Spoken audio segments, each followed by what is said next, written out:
నీకు ఇవ్వడానికే వీధుల్లో పంపించాడు, నీ ఇంటి ముందర పంపించాడు. ఎందుకంటే ఇది శాశ్వతమైన ఇల్లు కాదు. ఈ భూమి మీద ఉన్న నివాసము ఒకరోజు మనం విడిచిపెట్టి వెళ్ళాలి. అందుకే నువ్వు వెళ్ళక ముందరనే నిన్ను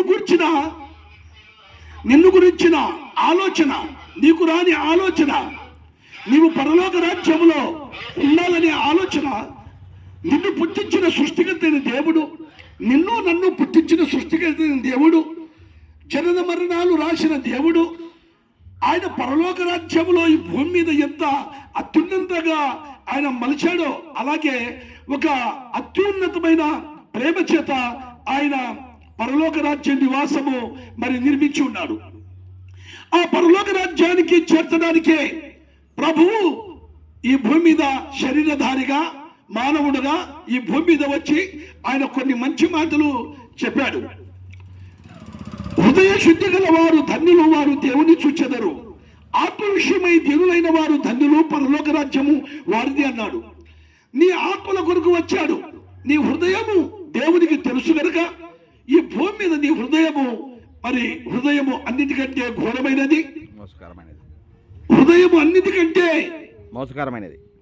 మోసకరమైనది, అది ఘోరమైన వ్యాధి కలదని దేవుని వాక్యం సెలవిస్తుంది. అలాంటి ఘోరమైన వ్యాధి కలిగిన నీ హృదయాన్ని మార్చడానికి ప్రభువు నీ హృదయము, నీ మనస్సు ప్రభు వైపు మరి త్రిప్పడానికే ప్రభు నీ కొరకు శిలువలో రక్తం కార్చాడు. నీ నా కొరకే 800 కోట్ల ప్రజల కొరకు ఆయన బలియాగమైపోయాడు. యేసుక్రీస్తు ప్రభు పరిశుద్ధుడు, పవిత్రుడు, నీతిమంతుడు.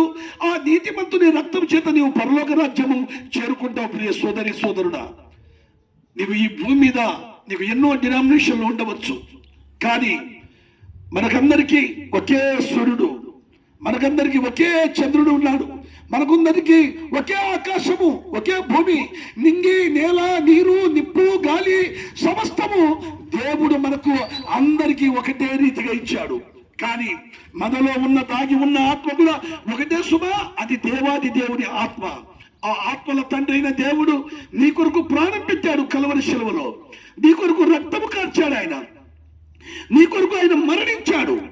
ఆయన మరణించి సమాధి చేయబడి 3వ దినమున సజీవుడుగా లేచిన ప్రభు అంటున్నాడు, నా రక్తము చేత నీవు కడగబడాలి. ఎందుకంటే అది అమూల్యమైన రక్తం, అది నిష్కలంకమైన రక్తం, అది పరిశుద్ధమైన రక్తం. మన శరీరము మార్చిపోతే ఎమ్మడే స్నానం చేస్తాం, కానీ మన బట్టలు మార్చిపోతే సోపుతో శుభ్రం చేసుకుంటాం.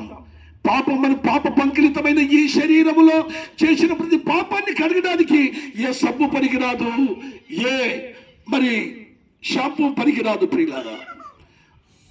అందుకే సర్వ పాప పరిహారో రక్త ప్రోక్షణ ఆవశ్యకం తద్రక్తం పరమాత్మనం పుణ్యదాన బలియాగం అన్నాడు.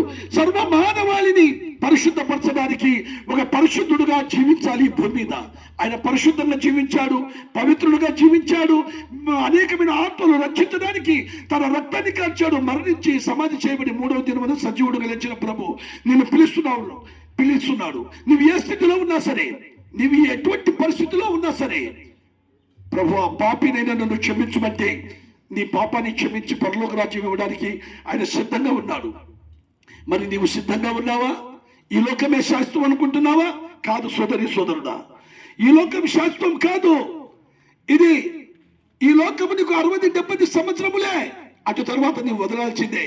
నీవు ఎంత కరుడమైనా, ఎలాంటి వాడవైనా, డబ్బులున్నవాడవైనా, డబ్బు లేకున్నవాడవైనా, ధనికుడవైనా, పేదవాడవైనా, ఎవరైనా సరే ఈ లోకం నీవు వదిలిపెట్టి మట్టి శరీరం మట్టికి ఇచ్చి దేవుడిచ్చిన ఆత్మ దేవుడి రాజ్యాన్ని వెళ్లకుండా నీవు శరీరముతో గావించిన ప్రతి పాపపు క్రియల వలన నరకము, అగ్నిగుండము, పాతాళము, దాన్ని తప్పించగలవాడు ఎవరూ లేడు, ఒక యేసుక్రీస్తు ప్రభువుల వారు తప్ప.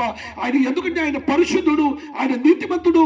ఆ నీతిమంతుల రక్తం ద్వారా నీవు పరలోక రాజ్యం చేరుకుంటావు. ఏమైనా డబ్బులు ఇవ్వాలా, ఎండి బంగారాలు ఇవ్వాలా? మనము పరలోక రాజ్యం కొనడానికి చంద్రమండలం వెళ్ళి ప్లాట్ తీసుకోవడానికి అవసరం లేదు. భూమి మీద మనము డబ్బుతో కొనడానికి అవసరం లేదు. ఉచితమైన కృప. పాపినైనా నన్ను క్షమించు, పాపులను రక్షించును క్రీస్తు యేసు లోకమునకు వచ్చినని రాయబడింది. పాపపు స్థితిలో ఉన్న మానవుని ప్రేమించాడు, ప్రేమించి తానే రిక్తునిగా అయిపోయాడు, తానే బలి గావించుకున్నాడు. నీ కొరకే, నా కొరకే యేసు సావంతి శిలువపై నీ కొరకే, నా కొరకే అమూల్య రక్తము నిన్ను కడిగి పరిశుద్ధపరచడానికి ప్రియ సోదరి సోదరులారా గమనించండి. ఎందుకంటే పని పాట లేకుండా మేము రాలేదు. చనిపోతే నరకం ఉంది, అగ్నిగుండం ఉంది, పాతాళం ఉంది. అది తప్పించుకుంటే నువ్వు ధన్యుడవే. ఈ సువార్తను నమ్మి మరి యేసు ప్రభువుని నీ నోటితో ఒప్పుకుంటే అప్పుడు దేవుడు నీ ఇంటి వారు రక్షణ పొందుతారు. ఇదే అనుకున్న సమయం. మీ కొరకు ప్రార్థన. ప్రేమ కలిగిన తండ్రి, దయగలిగిన దేవ, ఈ నమ్మకాన్ని నివాసులకు దీవించండి. ఈ శబ్దవంతం ద్వారా విన్న బిడ్డలను దీవించండి. మారు మనసు పాప క్షమాపణ దయచేయండి. ఎందరైతే కరిపత్రాలు ఇందులో ఉన్న మరి దివ్యమైన వాక్యం చదువుతున్నారో వారి హృదయాలు మార్చండి నాయన. వారి మనస్సును త్రిప్పి పరలోక రాజ్యం వారికి కూడా దయచేయమని, మహిమ పొందమని, వారి చేతి పనులను, వారు చేస్తున్న ప్రతి ఉద్యోగాల్లో, వారి పిల్లల చదువుల్లో తోడుగా ఉండి నడిపించుమని, దీవించుమని యేసుక్రీస్తు పరిశుద్ధమైన నామములో స్తుతులు చెల్లించి ప్రార్థిస్తున్నాం పరమ తండ్రి. ఆమేన్, ఆమేన్.